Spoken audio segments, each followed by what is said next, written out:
We've all been there, right? In meetings that just feel like a black hole, sucking up all our time and energy. But what if they didn't have to be that way? What if instead they were the most powerful tool your organization has for actually getting things done? Well, high performing organizations don't have better meetings by accident. They have a better architecture. And today, we're going to pull back the curtain and show you exactly what that looks like. It's the universal question at work, isn't it?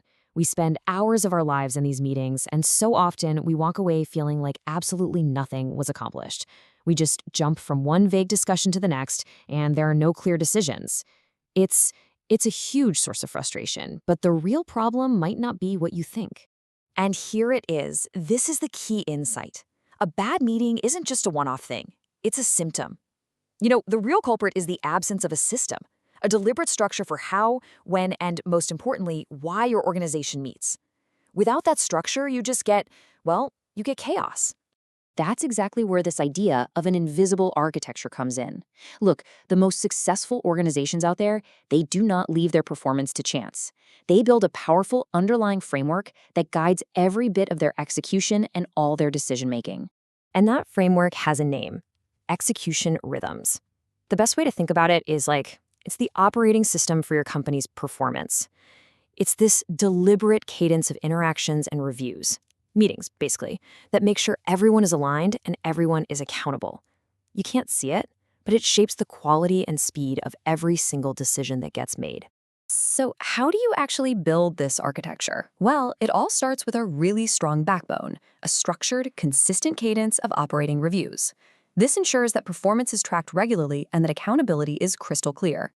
Okay, so this backbone, it's built on three core types of operating reviews, and each one has its own distinct purpose. You've got the weekly, the monthly, and the quarterly business review. Each one manages a completely different time horizon, and together they create a complete system. You can really see here how this all fits together to create that complete system.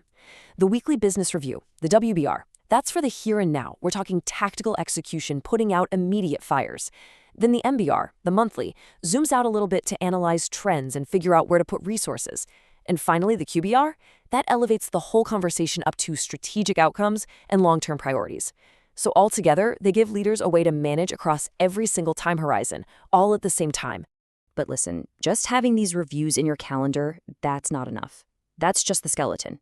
You need the tools that bring real discipline and rigor to the process. These are the essential connectors, the ligaments and muscle, that make the entire architecture strong and, effective.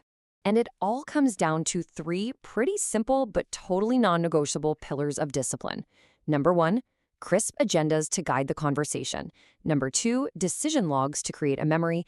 And number three, action tracking to make sure there's follow-through. Let's break down why each of these is so critical. A crisp, well-structured agenda is your first line of defense against wasting time. It does so much more than just list topics. It signals what's actually important, it allocates time intelligently, and it forces the conversation toward a decision. It's what turns a rambling, unfocused ritual into a genuinely productive work session. Next up, decision logs. How many times have you been in a meeting where your team starts relitigating a decision that was made months ago? It's infuriating, right? Well, a decision log prevents this.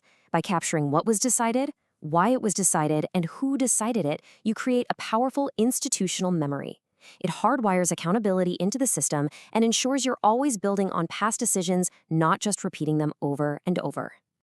And finally, action tracking. This is where the rubber meets the road. This is what closes the loop. A decision without action is, frankly, meaningless. A proper tracking system turns those commitments into concrete, measurable tasks with clear owners and clear deadlines. It makes follow-through visible to everyone. Now, when you combine this steady review cadence with these tools of discipline, the result isn't just, better meetings. Something much bigger starts to happen. Your entire system of governance actually begins to transform. I mean, look at this shift. This is what we're talking about. You go from having these unfocused rituals to having a real system of governance. That endless debate we all know and hate, it gives way to visible accountability. And those vague commitments, yeah, I'll look into that. They get replaced by measurable execution. This is the real payoff. And ultimately, this is the goal. This is the whole point.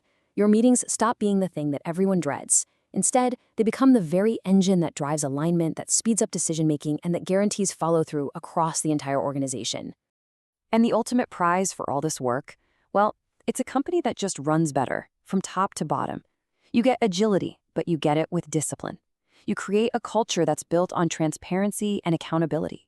And most importantly, you build a system that guarantees clear and consistent follow-through. So, this all brings us to one final question, and this one's for you.